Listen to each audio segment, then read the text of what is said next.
എനിക്ക് തോന്നുന്നു V P Suhara ഇപ്പോൾ എന്നെ കേൾക്കാമോ ശ്രീമതി സുഹറ? കേൾക്കാം. ഓക്കെ.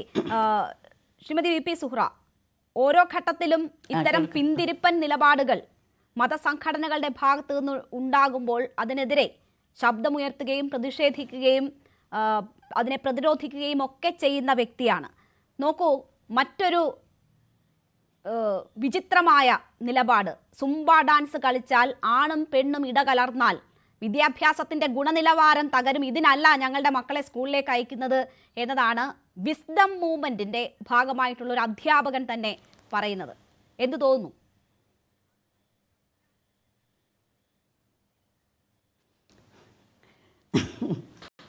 ആദ്യം തമാശ തോന്നുന്നു, പിന്നെ വളരെ ഗൗരവമായ ഒരു വിഷയമാണ് ഇതെന്നാണ് ഞാൻ മനസ്സിലാക്കുന്നത്. കാരണം വിദ്യാഭ്യാസ വകുപ്പ് എടുത്ത ഈ വിഷയം പിന്നെ കുട്ടികളുടെ ഈ ലഹരി വിരുദ്ധമായിട്ടും അതേപോലെ തന്നെ മാനസികമായ പിരിമുറുക്കത്തിനെയൊക്കെ തന്നെ തടയിടാൻ വേണ്ട ആരോഗ്യപരമായ ഒരു വളരെ നല്ല ഒരു സമീപനമാണ് ഈ വിദ്യാഭ്യാസ രംഗത്ത് നിന്നുണ്ടായത് എന്നാണ് ഞാൻ മനസ്സിലാക്കുന്നത്. പക്ഷേ ഇത് ആണും പെണ്ണും ഇതിൽ വിഷയം ഡാൻസും ഒന്നുമല്ല. ഇതിൽ വിഷയം വരുന്നത് എന്താണെന്ന് വെച്ചാൽ ആൺകുട്ടികളും പെൺകുട്ടികളും ഇടകലർന്ന് പ്രവർത്തിക്കാൻ പാടില്ല, അതാണ് ഇവരുടെ ലക്ഷ്യം. ആൺകുട്ടികളും പെൺകുട്ടികളും ഇടകലർന്ന് ജീവിച്ചാൽ എന്താ സംഭവിക്കാൻ പോകുന്നത്? അവരുടെ മാനസിക ആരോഗ്യത്തിന് ഏറ്റവും നല്ല രീതിയിലുള്ള ഒരു സമീപനമല്ലേ വേണ്ടത്.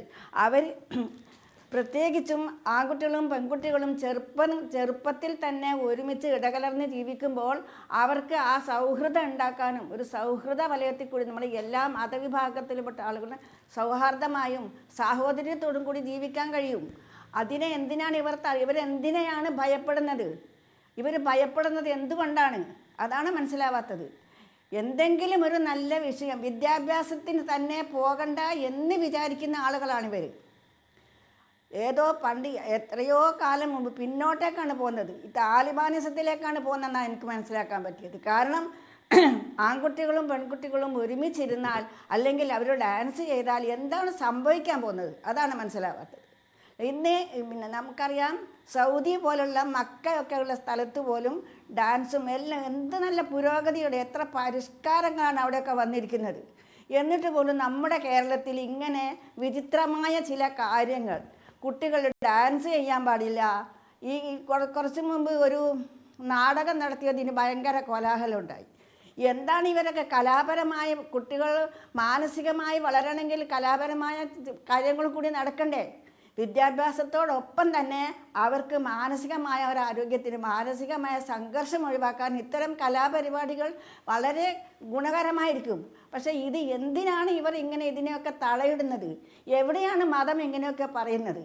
ഇത് അന്ധവിശ്വാസത്തിൻ്റെ ഭാഗമാണ്, വിശ്വാസത്തിൻ്റെ ഭാഗമല്ല, അന്ധവിശ്വാസത്തിൻ്റെ ഭാഗമാണ്. ഇവിടെ സൗഹാർദ്ദപരമായി സാഹോദര്യത്തോടു കൂടി നടക്കുന്നതിനെ തടയിടാൻ വേണ്ടിയിട്ടുള്ള പ്രവണതയാണ്. അല്ലാതെ ഇതിൽ എനിക്ക് തോന്നുന്നത്, ഇതിൽ മറ്റൊന്നും തന്നെ എനിക്കതിൽ കാണാൻ പറ്റുന്നില്ല. എന്തുകൊണ്ടാണ് ഇവരിങ്ങനെ ആൺകുട്ടികളും പെൺകുട്ടികളും ഇടപഴകാൻ പാടില്ല എന്ന് പറയുന്നത്? എന്താണ് സദാചാരം? ഞാൻ അതാണ് ആലോചിക്കുന്നത്. ഈ സദാചാരം എന്ന് പറയുന്നത് ഇപ്പോൾ 1-2 കാര്യങ്ങൾ ഈ അടുത്ത കാലത്തുണ്ടായി. ഒരു സ്ത്രീ ഒരു സുഹൃത്തുമായി സംസാരിച്ചതിൻ്റെ പേരിൽ അവരെ സദാചാര ഗുണ്ടകൾ ചേർന്ന് അവരെ ഭീഷണിപ്പെടുത്തി അവരെ ജീവൻ തന്നെ ഒഴിവാക്കാനുള്ള സാഹചര്യം ഉണ്ടായി. എന്താണ് ഇതിനുള്ളൊരു അർത്ഥം? എന്തുകൊണ്ടാണ് ഇങ്ങനെ സംഭവിക്കുന്നത്? എന്താണ് സദാചാരം എന്ന് പറയുന്നത്? ആൺകുട്ടികളും പെൺകുട്ടികളും ഒരുമിച്ച് സംസാരിക്കുന്നതോ സൗഹൃദം പങ്കിടുന്നതോ? എന്താണ് ഇതിനുള്ള അർത്ഥം? ഒന്ന് പറയണം. ഇവരിനി പറയുന്ന ആളുകൾ പറയട്ടെ എന്താണ് ഇതിലുള്ളത് എന്ന്. ആൺകുട്ടികളും പെൺകുട്ടികളും ഒരുമിച്ച് നടന്നാൽ ലോകം അവസാനിച്ചു പോകുമോ? എന്തിനാണ് ഈ പെൺകുട്ടികൾ ഈ യുവത്വത്തെ എന്തിനാണ് നിങ്ങൾ പിന്നോട്ട് വിളിക്കുന്നത്? അവരുടേതായ മാനസികമായ വളർച്ചയ്ക്ക് അവരെ സൗഹാർദ്ദത്തിനും അവരെ സന്തോഷത്തിനും വിട്ടുകൊടുക്കണ്ടേ? ഇവരിങ്ങനെ ഓരോ കാര്യങ്ങൾ പറഞ്ഞ് ഈ ആളുകളെയൊക്കെ പിന്നോട്ട് വലിച്ചുകൊണ്ടിരിക്കുക. യൗവനത്തെ അവരുടേതായ ആശകളെ ഇത് എത്രയും പെട്ടെന്ന് കല്യാണം കഴിച്ചു കൊടുത്താൽ മതി, എല്ലാ ബാധ്യതകളും തീർന്നു എന്ന രീതിയിൽ ഇവർ എത്രയും പെട്ടെന്ന്, അതാണ് അവർ ഏറ്റവും പുണ്യമായ കാര്യം. കുട്ടികളെ വിദ്യാഭ്യാസത്തിനോ അല്ലെങ്കിൽ അവരുടെ ഇത്തരത്തിലുള്ള പ്രശ്നങ്ങളിലോ ഒന്നും ഇവർക്ക് യാതൊരു താല്പര്യവുമില്ല. ഇനിയിപ്പോ എന്താണ് സദാചാരം? അത് മാത്രവുമല്ല, ഇത് ലഹരി വ്യാപനത്തിനെതിരെയാണ്. നമുക്കറിയാം നമ്മളുടെ ക്യാമ്പസുകൾ, കൊച്ചുകുട്ടികൾ ഒക്കെ എങ്ങനെയാണ് ഈ ലഹരി വ്യാപനത്തിന്റെ പിടിയിൽ അമർന്നിരിക്കുന്നത് എന്ന്. ആ ഗൗരവമുള്ള വിഷയം അഡ്രസ്സ് ചെയ്യാനുള്ള പലവിധ മാർഗങ്ങളിൽ ഒന്ന് കുട്ടികളുടെ മാനസിക സമ്മർദ്ദം കുറയ്ക്കാൻ എന്ന നിലയിൽ ആവിഷ്കരിച്ച പദ്ധതിയെയാണ് ഇവർ എതിർക്കുന്നത്. ആണും പെണ്ണും ഇടം കലർന്നാലും കുഴപ്പമില്ല, ഞങ്ങളുടെ അങ്ങനെയല്ല, ലഹരി വ്യാപനം നടന്നാലും കുഴപ്പമില്ല, ആണും പെണ്ണും ഇടകലരുത്, അതാണ് ഞങ്ങളുടെ പ്രധാന വിഷയം എന്നതാണ് ഈ ഫേസ്ബുക്ക് പോസ്റ്റ് വായിക്കുമ്പോൾ പ്രധാനമായിട്ട് നമുക്ക് തോന്നുക. ഞാൻ താങ്കളിലേക്ക് തിരിച്ചെത്താം ശ്രീമതി BP സുഹ്റ. ഇപ്പോൾ